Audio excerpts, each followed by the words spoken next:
Boa tarde a todos. Agradeço aos mentores da Associação Espírita Lauro Machado por mais esta oportunidade e aos dirigentes da casa pela confiança em mim depositada.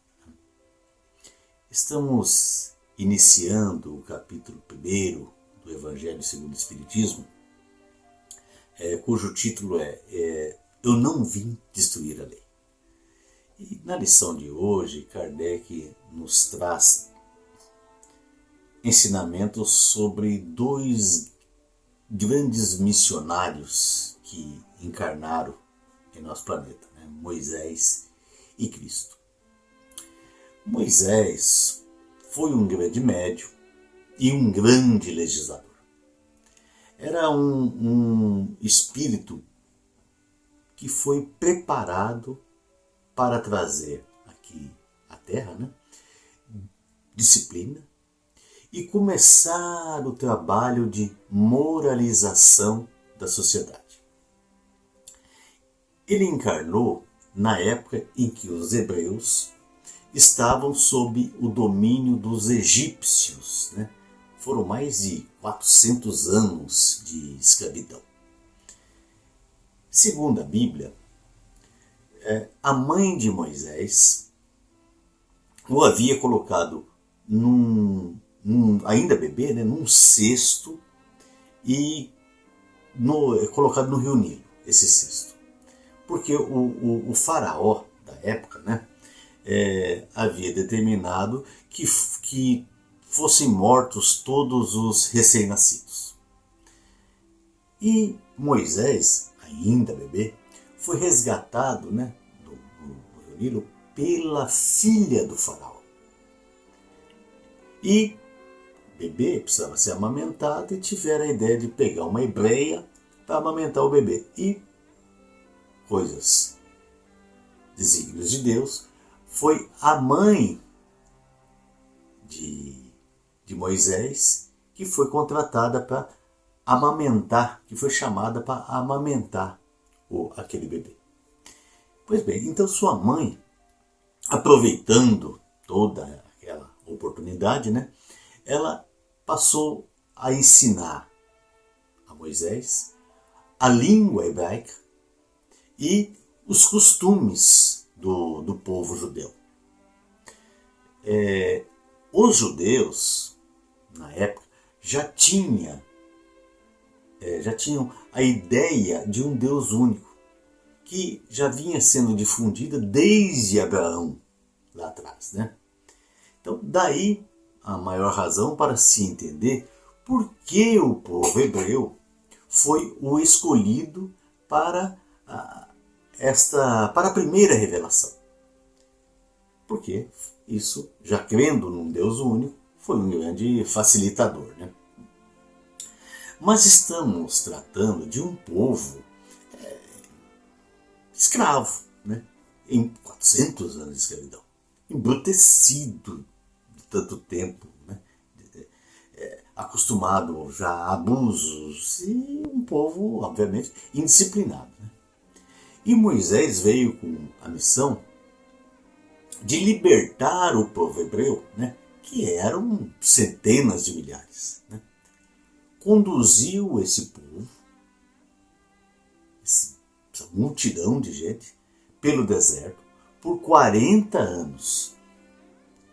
E um tempo tão longo, porque era necessário esse tempo para se moldar aquele povo. Então, coube a Moisés ensinar a esse povo a viver em sociedade. E esse longo período de 40 anos serviu para implantar a civilidade às novas gerações. 40 anos. Então, serviu para implantar renovações, para trazer ideias novas aos judeus tão acostumados à escravidão. E foi uma tarefa muito difícil. No Monte Sinai, ainda no Egito, caminhando pelo deserto, Moisés recebeu a lei de Deus. ou seja, os 10 mandamentos, também conhecido como o Decálogo. Né? Moisés era culto, foi criado no palácio da filha do faraó, né? E ele foi um grande legislador e sabia que era necessário implantar leis para regulamentar as relações entre aquelas pessoas que ele conduzia pelo deserto. Né? É o mesmo que se pensar num grande condomínio com centenas de apartamentos. Então, se não houver regras, se todo mundo fazer o que quiser, né, a vida naquele condomínio vai ser um caos. Né? Então, para combater os abusos enraizados naquele povo, retirar os preconceitos de tanto tempo da escravidão, a indisciplina, os conflitos internos, né, que havia, ele precisou estabelecer regras de convivência, dizendo que essas regras também eram divinas. E fez isso para dar autoridade àquelas regras, para obrigar o cumprimento, né, e controlar todo aquele povo, porque havia motins, reclamações de fome e toda sorte de dificuldades em se caminhar tanto tempo, né, pelo deserto. Então são centenas de regras, as mais abrangentes possíveis. Moisés teve uma tarefa muito difícil, especialmente porque tinha que guiar um povo pelo deserto, ainda ignorante, bruto, semi-selvagem. E a sua missão não foi somente de libertar o povo hebreu do Império Egípcio e guiá-lo pelo deserto até a Terra Prometida. A sua principal missão foi pavimentar a estrada para a futura libertação das impurezas da alma e encaminhar aquele povo para o progresso espiritual. Quando então é que se chegará à verdadeira terra prometida por Deus, que são os mundos moralmente superiores. A primeira revelação veio então para sintetizar a crença em um Deus único e implantar as sementes do senso moral. Então, obviamente, foi necessário criar regras de conduta e de comportamento. E, sob a ideia de origem divina e para serem obedecidas, e com a imagem de um Deus vingativo, de um Deus severo, de um Deus castigador. Então, Moisés trouxe os 10 mandamentos e instituiu leis civis ou disciplinares, né? Um código de ética, de conduta, etc. Né?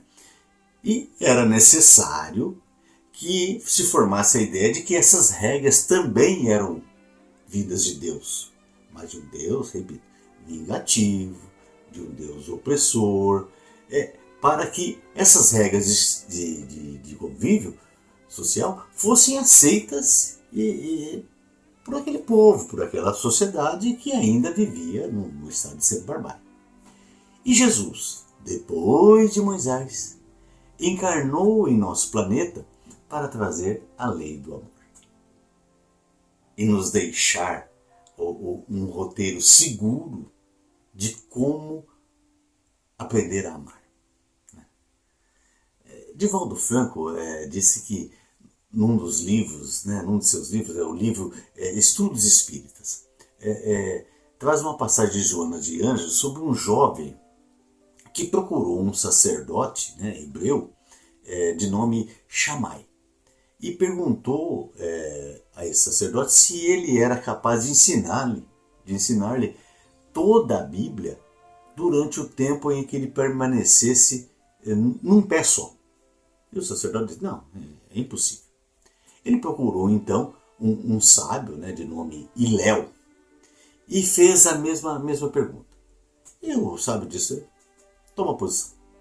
O jovem ficou num pé só e o sábio disse apenas, amai. E o jovem disse, mas só isso? E o resto da Bíblia? O sábio disse então, basta o amor.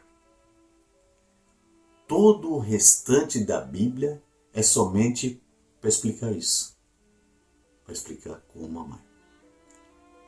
Jesus, na passagem de São Mateus, que Kardec traz neste capítulo, disse que eu não vim destruir a lei e os profetas, mas dar-lhes cumprimento.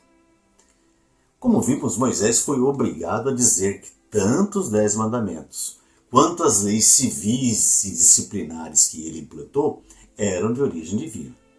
Então, quando Jesus diz, eu não vim destruir a lei, mas dar-lhe cumprimento, ele estava se referindo, obviamente, às leis de Deus, que é imutável, não aquelas leis civis de Moisés. Porque as leis civis, elas mudam com o tempo, mudam com o desenvolvimento das sociedades, né? As leis humanas se modificam, são mutáveis. Elas evoluem à medida que os valores intelectuais e morais da sociedade se modificam. Hoje nos causa horror ao ler como os escravos eram tratados na época. Mas, naquela época, parecia normal para a maioria das pessoas ver o escravo ser surrado pelo senhor porque ele o contrariou. Porque era uma propriedade, né? O escravo havia sido comprado, etc. Nas leis de Moisés, por exemplo, havia previsão de apedrejamento da mulher adúltera. Da mulher adúltera, do homem não. Então tem aquela clássica passagem de que Jesus, quando lhe apresentaram uma mulher adúltera, ele disse que atire a primeira pedra àquele que nunca pecou, por conta da lei de Moisés, que todos conheciam. Então,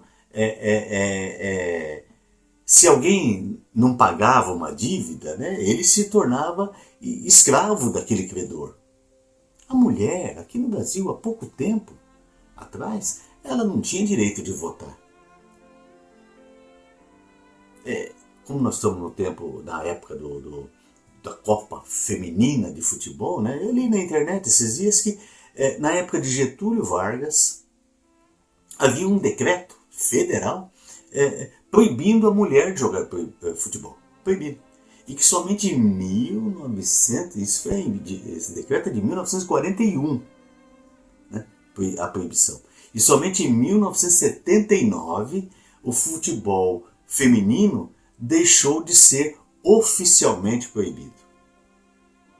No Código Civil anterior ao nosso, havia previsão de que o homem poderia devolver a mulher, depois de se casar com ela, caso ele constatasse que ela não era virgem. Poderia anular o casamento. Então, tudo isso foi se modificando. O tempo foi passando, então as coisas se modificaram na tentativa de aparar essas desigualdades, de igualar os direitos. É claro que num país mais civilizado, com maior grau de educação, não há necessidade de leis mais severas, etc. Mas a gente vê, por exemplo, nos Estados Unidos, que há ainda estados que aplicam a pena de morte, mesmo sendo um país civilizado, um país desenvolvido e protestante. Então, são arestas que ainda precisam ser aparadas e que somente o serão, né, quando seguirmos o nosso grande modelo, que é Jesus. Portanto, Jesus não se referia a essas leis civis. Jesus se referia às leis de Deus, que ele não veio mudar as leis de Deus.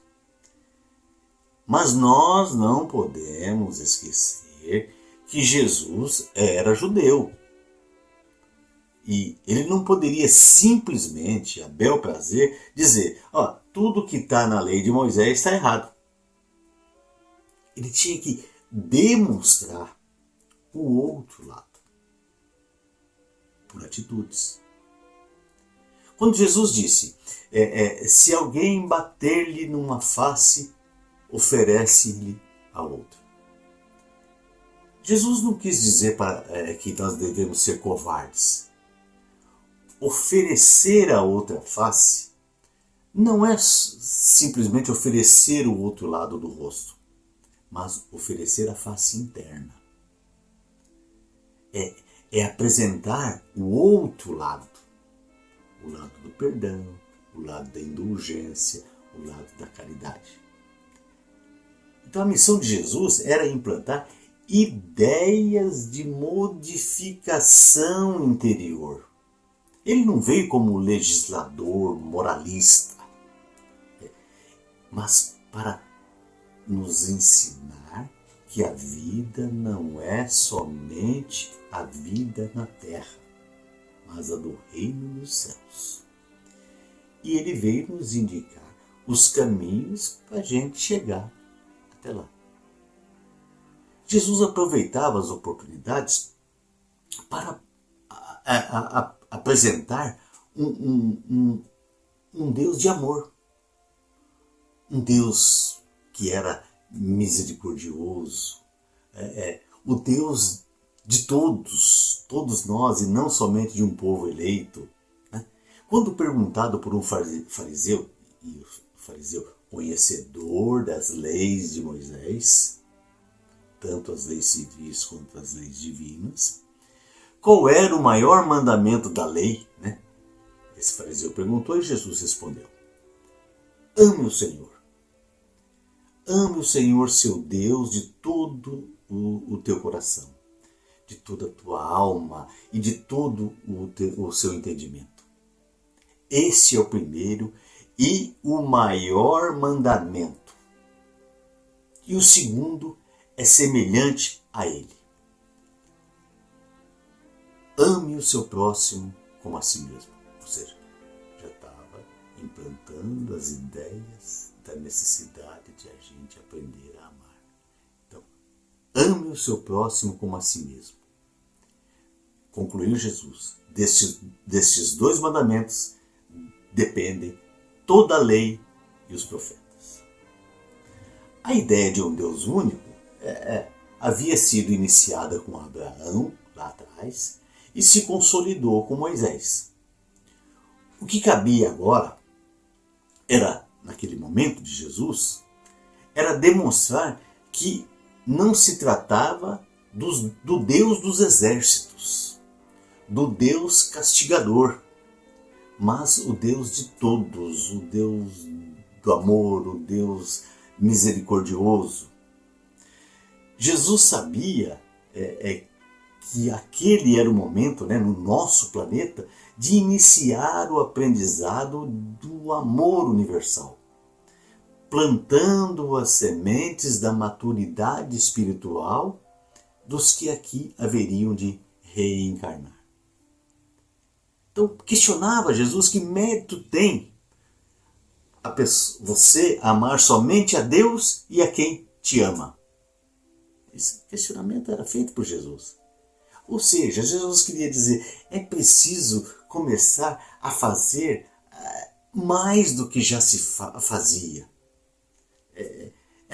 A recompensa espiritual só viria com o nosso esforço, quando fizéssemos algo a mais. Era preciso, então, espiritualizar a promessa de Deus e demonstrar que a terra prometida não era somente o pedaço de terra onde os hebreus foram conduzidos, para onde os hebreus foram conduzidos por Moisés. A terra verdadeiramente prometida por Deus era a pátria espiritual. Jesus, se referindo às leis civis de Moisés, ele disse: ouviste que foi dito, olho por olho, dente por dente. Mas eu vos digo, resistais ao mal. Continuou Jesus. Ouviste que foi dito. Isso estava na lei mosaica. Está na lei mosaica. Amarás o teu próximo e odiarás o teu inimigo. Amarás o teu próximo e odiarás o teu inimigo. É o que constava da lei de Moisés. Mas disse Jesus: mas eu vos digo, amai os vossos inimigos, fazei o bem aos que vos odeiam, orai por aqueles que vos perseguem, para que sejais filhos dignos do vosso Pai que está nos céus. Ou seja, façam mais. Se esforcem para progredir. Se afastem das más tendências. Veja que Jesus estava já pavimentando a estrada que nos conduziria à terceira revelação. Quando Jesus, na última ceia, disse aos apóstolos, está lá em João 14, se me amais, guardai os meus mandamentos. Os ensinamentos que Jesus até então trazia. Guardai os meus mandamentos. E eu rogarei ao Pai, e Ele, o Pai, e Ele vos dará um outro Consolador, para que fique convosco para sempre. Estava se referindo à terceira revelação, a doutrina espírita. Então a primeira revelação foi trazida por Moisés, um missionário. A segunda revelação foi trazida por Jesus, o espírito mais puro, mais importante que encarnou no nosso planeta. Tão importante que dividiu a história contada antes de Cristo e depois de Cristo. E a terceira revelação não veio por intermédio de um missionário, mas por um conjunto de espíritos superiores, supervisionados por Jesus, e coube a Allan Kardec o grande trabalho, o importantíssimo trabalho de codificar todas as mensagens, pois ele já havia sido preparado para essa importantíssima e imprescindível e necessária missão. O Espiritismo veio, com metodologia científica, demonstrar a existência do mundo espiritual e, principalmente, desmistificar o sobrenatural. Veio como ciência para explicar o que não é bem compreendido. Aperfeiçoou a ideia da reencarnação, porque essa ideia já existia, e aperfeiçoou essa ideia como forma de explicar as dificuldades pelas quais todos nós passamos. Todos nós passamos por dificuldades, uns mais, outros menos. E deixou claro, o Espiritismo deixou claro que vigora a lei da causa e efeito. E que essa lei da causa e efeito serve para nos dar respostas para questões mais complicadas. Pela doutrina espírita aprendemos que as dores fazem parte das nossas existências e que a dor não é causa, mas consequência de comportamentos contrários à lei de Deus. Comportamentos de hoje ou comportamentos de ontem. Sabemos que somente por meio das várias experiências é que poderemos progredir espiritualmente. É preciso vivenciar para consolidar as lições. Não adianta somente decorar as lições, somente estudar os ensinamentos. É preciso praticar, é preciso se expor. Jesus, após o seu desencarne, ele apareceu para várias pessoas. matando, né? Matando, por assim dizer, a ideia da morte. Matou a ideia da morte. Comprovando a imortalidade da alma. E veio o Espiritismo para demonstrar que a vida do Espírito é uma só. É uma só, mas é carregada de várias existências e várias experiências. E principalmente, o Espiritismo nos comprova que a morte não extingue a vida. As nossas convivências, as nossas experiências servem para apontar os defeitos que nós ainda ignoramos ter.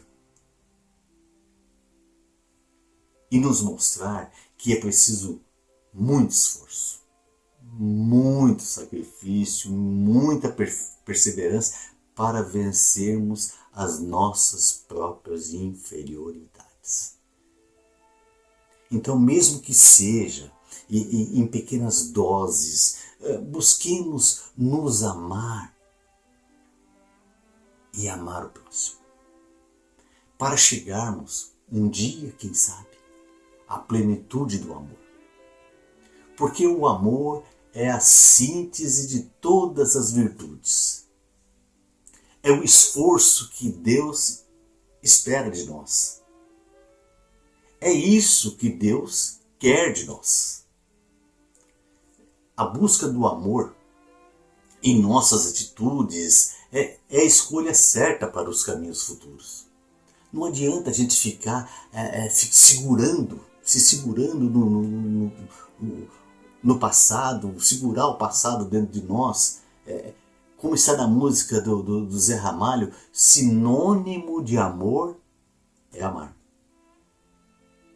Certa vez perguntaram à Madre Teresa de Calcutá o que ela entendia por juízo final. E ela disse que o juízo final é uma prestação de contas, mas não apenas do que a gente fez ou deixou de fazer. Disse Madre Teresa que vão nos perguntar quanto de amor nós colocamos em cada uma de nossas ações, em cada um de nossos gestos. Peçamos aos bons espíritos que coloquem em nossos caminhos oportunidades de praticarmos o amor, a fim de demonstrarmos que nós somos dignos da vida que Deus nos proporcionou. Depositamos em Tuas mãos, Senhor, nossos maiores esforços, porque o Senhor sabe o que necessitamos e qual deve ser o alimento para a nossa alma. Que Deus nos abençoe e que nós tenhamos uma semana de muitos progressos espirituais. Muito obrigado a todos.